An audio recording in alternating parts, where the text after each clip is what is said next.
One of my favorite game stories of all time is from an indie game called A Short Hike. A Short Hike has no real cutscenes, no voice acting, and no cutting-edge graphics. In this game, you play as Claire, a little bird being sent off to camp. Your mom drops you off for what should be a carefree week in the woods, meeting new friends and playing games, but on the first day, Claire seems to be a little bit worried. She's been waiting on an important call from her mom all morning, but it hasn't come. Claire is then informed that the only place on the island with cell phone reception is the top of the highest mountain peak, and to talk to her mom, she's going to have to get there somehow. You know, I used to be one of these people that just didn't care at all about story in games. It so often feels to me like the story of a game is just relegated to the cutscenes, and it's just there to give some justification to your gameplay objectives.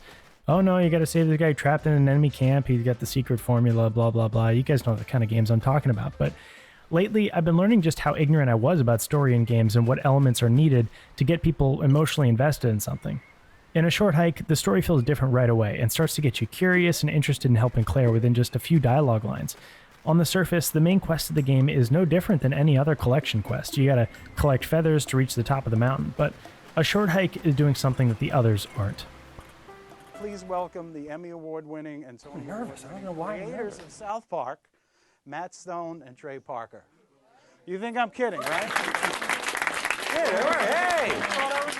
We found out this really simple rule that maybe you guys have all heard before, but it took us a long time to learn it.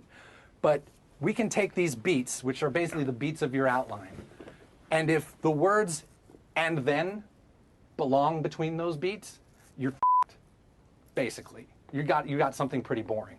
What should happen between every beat that you've written down is either the word therefore or but, right? So what I'm saying is that you come up with an idea and it's like, okay, this happens, right? And then this happens. No, it should be this happens and therefore this happens. But this happens, therefore this happens.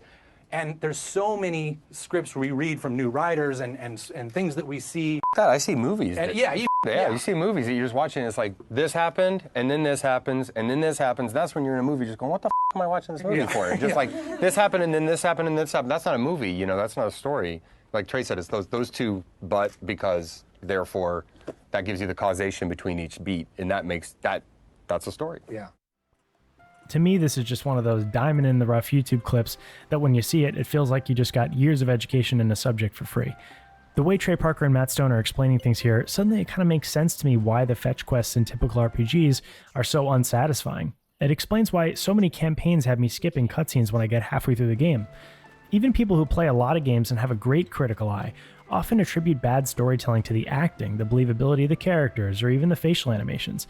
And certainly all those disciplines have the ability to distract from a good story, but none of them really make the story. Those things are icing on the cake. The real substance comes down to the exact principle that Trey Parker is talking about. You're a little bird named Claire going on vacation on an island, and that's exciting and fun, but you're not having fun just yet. You're worried about your mom, and you're waiting on an important call. But your cell phone has no service. Therefore, you ask where you can get cell service and find out you gotta get to the top of the mountain, but you can't get there because your wings aren't strong enough, so therefore you need to start collecting feathers around the island. There's a certain momentum there. This game could have just as easily said the quest is to reach the peak, get there by collecting feathers, and just set you out on your journey without the story, but who wants to play that? The story adds tension and emotion to the entire experience, and all without a single actor, performance, or cutscene. I won't spoil what Claire was worried about, but the emotional payoff is well worth the roughly 2 hours that it takes to complete this game, and I highly recommend that you play it from start to finish. It's an amazing experience. Now, let's compare A Short Hike storytelling to the standard collection quest that you find in any AAA role-playing game. They go something like this. A farmer tells us he's been losing his crops because of some enemies nearby, and then we tell him we'll deal with the problem, and then we kill an arbitrary number of enemies at a location, and then we go back and get our 100 gold from the farmer. This is what I call the gold standard of filler quests. A quest like this has no causation from beat to beat. Things just happen as you would anticipate right from the first dialogue line through to getting your reward. Even more importantly, we the player could stop doing this quest in the middle of any of these moments and not even feel curious or left wondering what would have happened. Because no part of the narrative strongly compels me to get to the end, the developer has to dangle this monetary reward to make it worth my while. A Short Hike didn't have to give me 100 gold upon reaching the top of the mountain. I just wanted to complete that quest for the sake of helping Claire.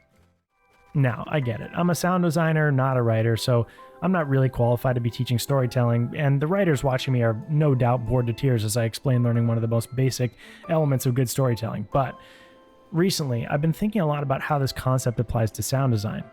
How do you take a storytelling method and make it an audio method? Well, honestly, it's more similar than you might think. Let's say we've got a sound to make. We're working on Watchdogs, and in this part of the game, we've finally broken into the evil CEO server room headquarters. We're here to destroy the servers and screw everything up. Longtime viewers may know we've actually used this example in another video as well. Now, what the player expects to hear here is some sort of server room beeps, air conditioning sounds, and a dark kind of foreboding atmosphere. Basically, the digital equivalent of some sort of evil lair. But what if we applied the but and therefore thinking to this sound? What if the player got to the final evil server room and expected it to sound dark and scary, but instead it sounded angelic and uplifting? Maybe with that approach we could create even more tension. First, let's start by creating a bass drone, but this time we're going to use the sounds of a church choir singing an angelic chord pitched way down, and we'll layer in some more dreamlike synth pads on top.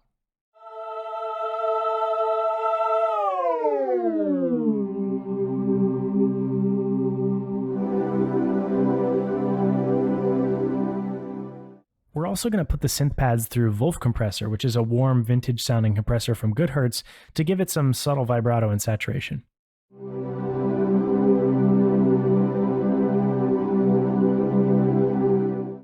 Then next we're going to get some telemetry digital beeping sounds going, but we got to make sure that each beep we hear resonates well with the chord that we're hearing below. We can do this by sampling some interesting sounds and throwing them into a randomly arpeggiating sampler in the key of the chord that we're using.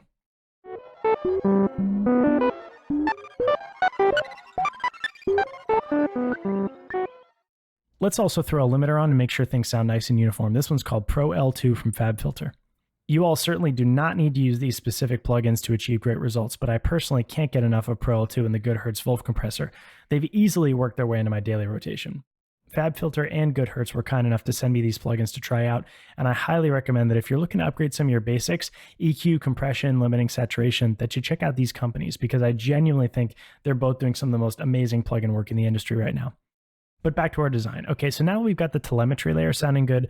Let's bring it all back to reality a little bit by layering some real server ambience and air conditioning noise over our other layers. I'll also give the whole thing some room verb to glue it all together.